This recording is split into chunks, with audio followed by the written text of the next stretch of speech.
Okay okay okay okay mic mic mic mic వస్తుందా ఏమా లో వస్తుందంట గోదావరి మరి జూలై 2వ వారంలోనే ఉధృతంగా గోదావరి రావటం జరిగింది. గతం కంటే పెద్దగా చాలా ఉగ్ర రూపంలో గోదావరి వరద రావటం జరిగింది. ఈ వరదలకి గౌరవ ముఖ్యమంత్రి జగన్మోహన్ రెడ్డి గారు ముందుగానే అలర్ట్ చేసి ఎక్కడికక్కడ అధికారుల్ని సమాయత్తం చేసి ముందు జాగ్రత్తలుగానే ప్రతి చోట క్యాంపులు పెట్టి జనాల్ని తరలించి సురక్షిత ప్రాంతాల్లో మరి క్యాంపులు పెట్టడం కూడా జరిగింది.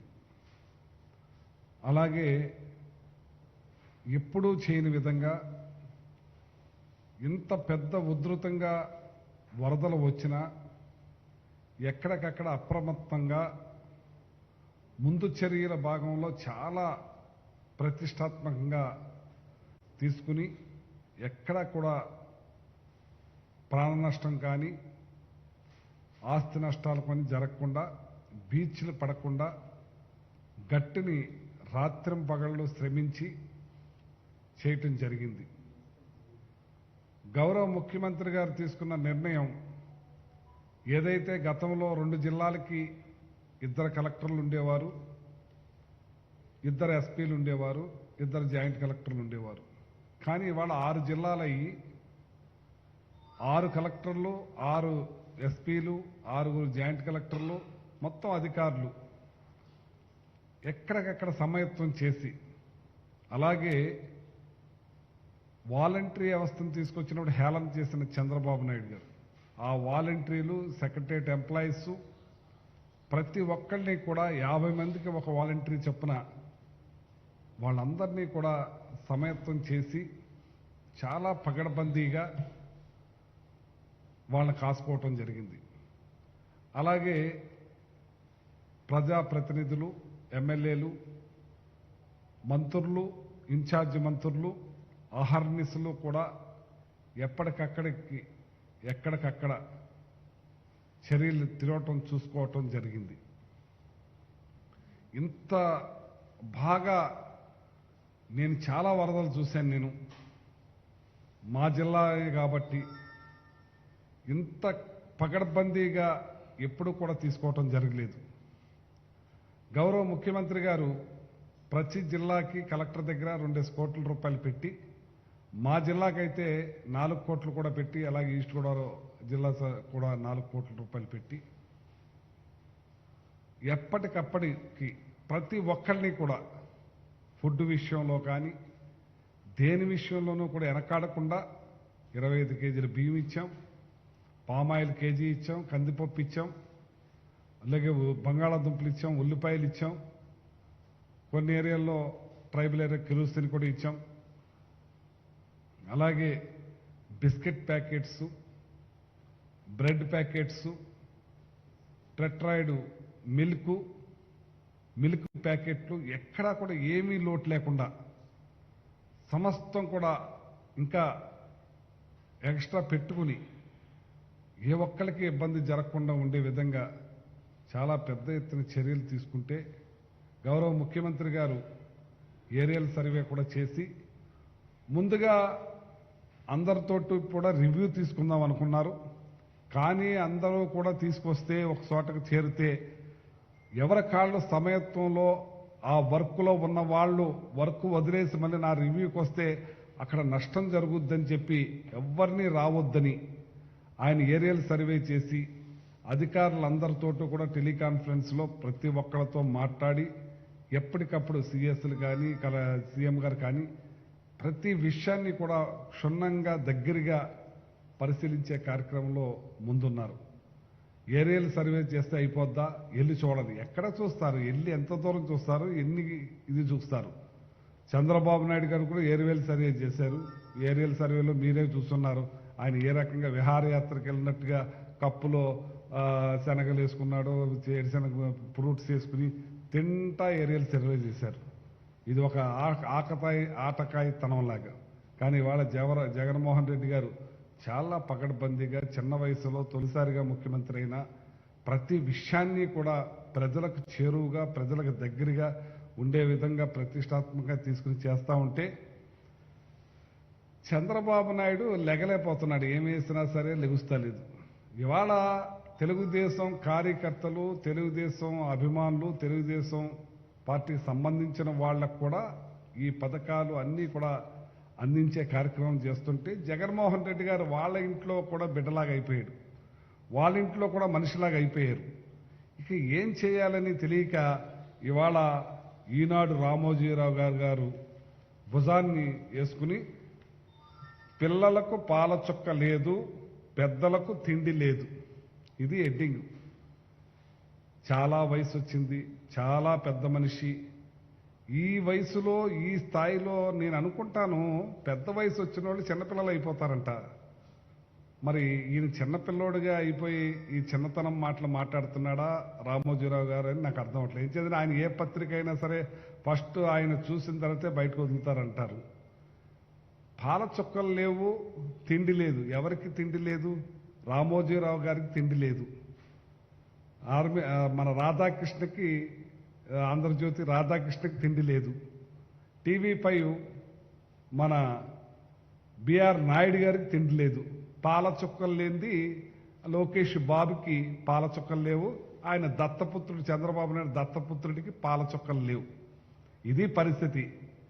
బాబు రామోజీరావు గారు, మీరు అష్ట కష్టాలు పడుతున్నారు. చంద్రబాబు నాయుడిని జాకీ వేసి బాగా లేపాలనుకుంటే తుప్పట్టిపోయి దిగిపోతుంది, కానీ ఏమి లేపినా సరే లేచే పరిస్థితి లేదు. ఇవాళ జగన్మోహన్ రెడ్డి గారు ప్రజల మనిషి అయిపోయారు, ప్రజల గుండెల్లో ఉన్నారు. ప్రతి కుటుంబంలోనూ ఒక బిడ్డలాగా, ఒక మామయ్యలాగా, ఒక తమ్ముడులాగా, ఒక అన్నయ్యలాగా కుటుంబానికి చంద్రబాబు నాయుడు గారు చేసిన పనులకి ప్రజలు ఇసుకుపోయి వేసారిపోయి జగన్మోహన్ రెడ్డి గారికి అధికారం ఇస్తే ఆయన ఈ రాష్ట్రంలో ఉన్న ప్రతి ఇంటికి బిడ్డ అయిపోయారు.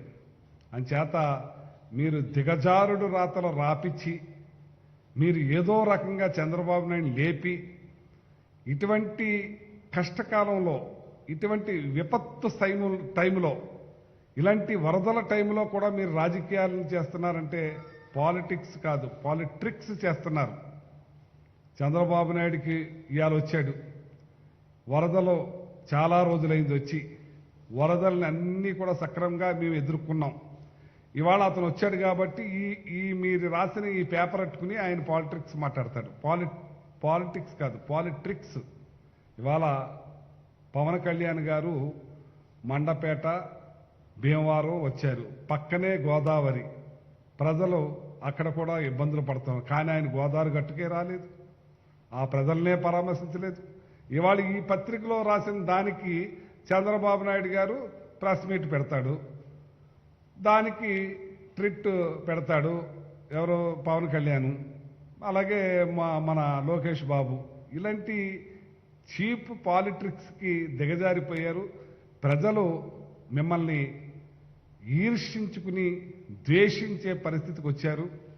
కానీ రామోజీరావు గారు ఈ టైంలో, ఈ వయసులో హుందాగా మీ పేపర్ క్రెడిబిలిటీ పెంచుకుంటారని చూస్తున్నాను. కానీ నేను చూస్తున్నాను, నేను పౌర సరఫరా శాఖ మంత్రి అయినప్పుడు రకరకాలు రాస్తున్నారు. ఏదోటి బురద, ఎవరోతోటి ఏదోటి పనివాళ్లతోటి, పంట మేస్త్రులతోటి రైతుల్లాగా మాట్లాడించే పని చేసడం చాలా చీప్గా, చాలా చిన్నతనంగా, మీ వయసుకు తగ్గట్టు కాకుండా మీ వయసుకు దిగజారి మీరు ఈ టైంలో మీ క్రెడిబిలిటీని పాడు చేసుకుంటాం చాలా బాధగా ఉంది. ఎంచేతంటే ఈ విపత్తు టైంలో ప్రజల్ని మనం అందరం కూడా కాపాడుకోవాల్సిన బాధ్యత మన మీద ఉంది.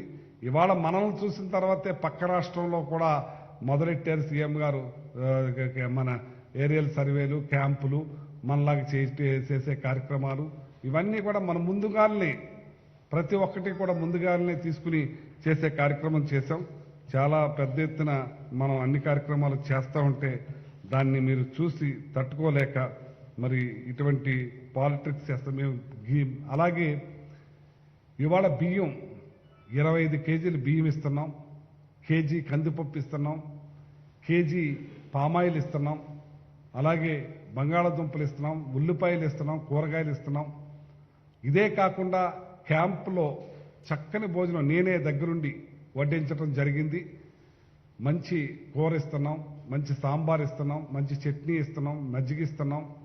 చాలా బ్రహ్మాండంగా వాళ్ళకి ఫుడ్, వేడి ఫుడ్ అక్కడికక్కడ వండి పెట్టే కార్యక్రమం ప్రతి క్యాంపులోనూ కూడా పర్ఫెక్ట్గా చేస్తా ఉన్నాం. చరిత్రలో ఎప్పుడూ కూడా మన క్యాంప్ నుంచి వెళ్ళిపోయేటప్పుడు డబ్బు 2,000 రూపాయలు కూడా ఇచ్చే కార్యక్రమం జగన్మోహన్ రెడ్డి గారు మంచి మనసుతోటి వాళ్ళ చేతికి 2,000 రూపాయలు ఇచ్చే కార్యక్రమాన్ని కూడా చేస్తున్నారంటే అసలు మీరు ఏమనుకోవాలి, ఏ రకంగా మీతోటి మాట్లాడాలనేది నాకు అర్థం కావట్లేదు ఇంత పెద్ద ఎత్తున. కానీ ఒకటి మాత్రం గుర్తుంచుకోండి రామోజీరావు గారు, చంద్రబాబు నాయుడు ఉన్నాళ్ళు కూడా ఆయన లెగ్గ మహత్యం ఏంటో కానీ వర్షాలు కాదు కదా, వరదలు కాదు కదా, మండు టెండలు మాత్రం బాగా వస్తాయి, డ్రాట్ వస్తుంది. ఆ డ్రాట్లో పశువులకి గడ్డి కూడా ఉండదు. మనుషులు తినటానికి తిండి వదిలేసేయండి, పశువులకు గడ్డి కూడా ఉండదు. విజయనగరం జిల్లాలో పొలాలు అమ్ముకుని కూడా భోంచేసిన వాళ్ళు ఉన్నారు. అంత దారుణమైన మీ పరిపాలనలో డ్రాట్ వచ్చినప్పుడు కూడా మీరు రాయరు, చూడరు. రామోజీరావు గారు ఇవాళ పశువులకు కూడా మేలైన మేత నా చేతుల మీదే ఇప్పించారు. నేను ట్రాక్టర్లో మొత్తం మన నడుం దాకా వచ్చే నీటిలో ట్రాక్టర్ తోటి బాడవ అనే విలేజ్ పాలకొల్లు దగ్గర వెళ్ళి అక్కడ మేత కూడా కొన్ని వేల టన్నులు మొత్తం అందరికీ కూడా అందించే కార్యక్రమం, చాలా కాస్ట్లీ ఫుడ్ని పశువులకు కూడా అందించే కార్యక్రమం చేసి ఏ ఒక్క జీవరాశికి కూడా ఇబ్బంది కలగకుండా జగన్మోహన్ రెడ్డి గారు అంత గొప్పగా, అంత ఆలోచనతోటి, అంత సమయస్ఫూర్తిగా ప్రతి ఒక్కటి కూడా చేరువయ్యేలాగా ప్రతి దాన్ని కూడా రివ్యూ చేసి చేస్తా ఉంటే మీరు సిగ్గుమాలిన రాతలు రాసి నిస్సిగ్గుగా ఇలా ప్రజలు అసహించుకుంటారనేది లేకుండా కూడా మీరు ఈ వయసులో ఇటువంటి రాతలు రాస్తాం చాలా బాధాకరంగా ఉంది. ఎంచేతంటే జగన్మోహన్ రెడ్డి గారి పాలన చాలా బాగుందని ప్రజలకు తెలుసు. జగన్మోహన్ రెడ్డి గారు పక్షపాతం లేకుండా అన్ని పార్టీలు వారికి అందిస్తున్నారని ప్రతి గ్రామంలోనూ తెలుసు. జగన్మోహన్ రెడ్డి గారు ఏ ఒక్కరిని కూడా వదలకుండా అన్ని పథకాలు కూడా అర్హులైన వాళ్ళందరికీ అందిస్తున్నారని గ్రామం, మండలం, జిల్లాలు, రాష్ట్రం అంతా తెలుసు. అయినా సరే మీరు తెలుగుదేశాన్ని, చంద్రబాబు నాయుడు గారిని మీ రాతలతోటి, మీ చేష్టలతోటి ఏమి చేద్దామనుకున్న దిగజారుడే అవుతుంది కానీ మాత్రం పెరుగుతా లేదు, పెరిగే పరిస్థితి కూడా లేదు. కాకపోతే మీరు దిగజారిపోతున్నారు, మీ పత్రిక దిగజారిపోతుంది, మీ క్రెడిబిలిటీ పోతుంది, మీ విశ్వనీయత కోల్పోతున్నారు, మీకు మనుషుల్లో ఉన్న వాల్యూ కూడా పోయే పరిస్థితి అయిపోయింది, పరిస్థితి కూడా వచ్చేసింది. జగన్మోహన్ రెడ్డి గారు ఈ రాష్ట్ర ప్రజల కుటుంబాల్లో ఒక బిడ్డ అయిపోయారు. ఆ బిడ్డగా ఆయన్ని మళ్ళీ ముఖ్యమంత్రి చేసుకోవటానికి వాళ్ళు సిద్ధంగా ఉన్నారు. అది నిదర్శనమే మొన్న ప్లేనరీ. నా రాజకీయ జీవిత చరిత్రలో అంతకుముందు వాళ్ళు చెప్పిన వాళ్ళు కానీ విన్నవాళ్ళు కానీ చూసినవాగా ఇంత పెద్ద ఎత్తున వాలంటరీగా మీరు అంటున్నారు మేము డ్వాక్రా మహిళలు తీసుకొచ్చామని. ఎక్కడ డ్వాక్రా మహిళలు 10,000 మంది మగవాళ్ళు వస్తే అందులో 100 మంది ఆడవాళ్ళు కూడా లేరు. టోటల్గా అందరూ కూడా మగవాళ్లే వచ్చారు, మగవాళ్ళనే తేవటం జరిగింది. వచ్చిన ఆడవాళ్ళు కూడా బిడ్డనెత్తుకుని మరీ ఆ బురదలో నుంచుని ఆ జగన్బాబుని చూడాలని అల్లాడిపోతా ఉన్నారు. మీరు ఈ వరదల్ని అన్నిటినీ కూడా పాలిటిక్స్లోకి తీసుకొచ్చి రాజకీయం చేసి మన ఈ విపత్తుల నుంచి అందరం కూడా సమిష్టిగా కృషి చేయవలసింది పోయి మీ ఇష్టానుసారంగా ఇట్లాంటి నీచమైన హేయమైన రాతలు రాసి మీరు దిగజారిపోవద్దని తెలియజేస్తూ ఈ రాష్ట్ర ప్రజల కోసం జగన్మోహన్ రెడ్డి గారు అహర్నిశలు కూడా కృషి చేస్తూ అన్నీ కూడా అందించే విషయంలో, ప్రజలకి ఏమీ ఇబ్బంది లేకుండా చూసే విషయంలో, ప్రజలని ముందుగానే అప్రమత్తం చేసి తరలించే విషయంలో ఈ రాష్ట్ర ప్రభుత్వం, ఈ రాష్ట్ర యంత్రాంగం, ఈ రాష్ట్ర మంత్రివర్గం, ఈ రాష్ట్ర ఎమ్మెల్యేలు అందరూ కూడా సమిష్టి కృషితో మేము పనిచేస్తున్నామని చెప్పి తెలియజేస్తున్నాం. ఒకసారి తెలుసుకోవాల్సిందిగా మేము కోరుతా ఉన్నాం.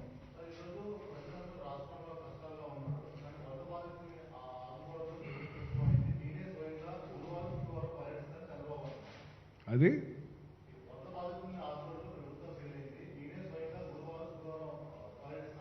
ఈయన దేవుడా, ఈయన చేతిలో ఏమన్నా మాయా మత్స్యంద్రాలు ఉన్నాయా? ఈయన ఏమన్నా హామ్ పట్ అంటే ఏమన్నా వచ్చేస్తుందా? ఓం అంటే ఏమన్నా వచ్చేస్తుందా? ఇవన్నీ కూడా ఇప్పుడు దాకా మొత్తం ఇంట్లో పడుకుని రాష్ట్రంలో చాలా ఇదైపోయి ఇవాళ చీప్ పాలిటిక్స్ చేస్తున్నాడు. ఆయన పాలిటిక్స్ చేసేదంతా చీప్ పాలిటిక్స్, చీప్ పాలిటిక్స్ చేస్తున్నాడని చెప్పి ఈ సందర్భంగా తెలియజేస్తూ, అతన్ని ఎవ్వరూ కూడా నమ్మే పరిస్థితుల్లో లేడు. అతను ఇవాళ ఈనాడు అతని కోసమే, అతను జాకేసి లేపటం కోసమే ఈనాడు బ్యానర్ ఐటెం పెట్టారు. ఈయన బయలుదేరాడు, ఈయన మాట్లాడతాడు, దాన్ని ట్విట్టర్లో పెడతారు. ఇదే వీళ్ళ పని. వీళ్ళందరూ కూడా ప్రజలు అర్థం చేసుకున్నారు. ఇవాళ ప్రజలందరూ కూడా ఏ ఒక్క ప్రాణ నష్టం కానీ ఆస్తి నష్టం లేకుండా కాపాడుకోగలిగాం. అది ఓన్లీ జగన్మోహన్ రెడ్డి గారు, గౌరవ ముఖ్యమంత్రి గారి వల్ల మా యంత్రాంగాన్ని అంతని, మంత్రుల్ని, ఎమ్మెల్యేలను అప్రమత్తం చేయటంలో ఆయన మా బాధ్యత తీసుకున్నారు. సక్సెస్ అయ్యాం మేము. ఏమన్నా అడుగుతారా?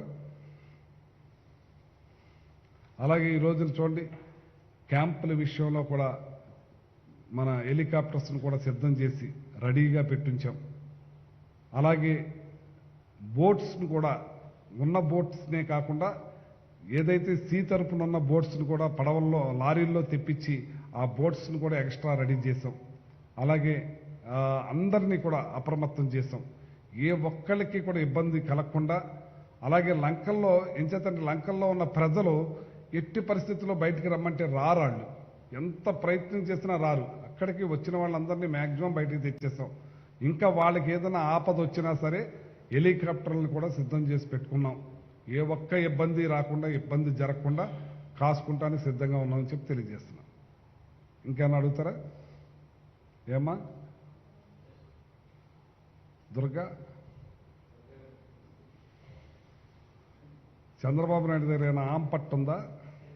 ఇప్పుడు ఆయన వెళ్ళి ఏదో తిప్పేయటానికి, ఏదో చేసేయటానికి అన్నీ చేసేసాం, అన్నీ చూసేసాం.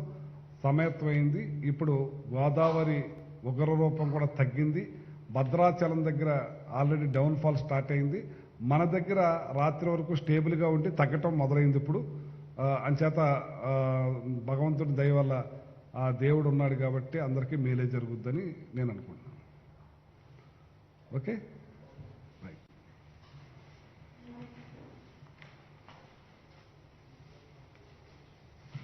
అన్నీ వచ్చినాయా? ఇక వదిలేసాం.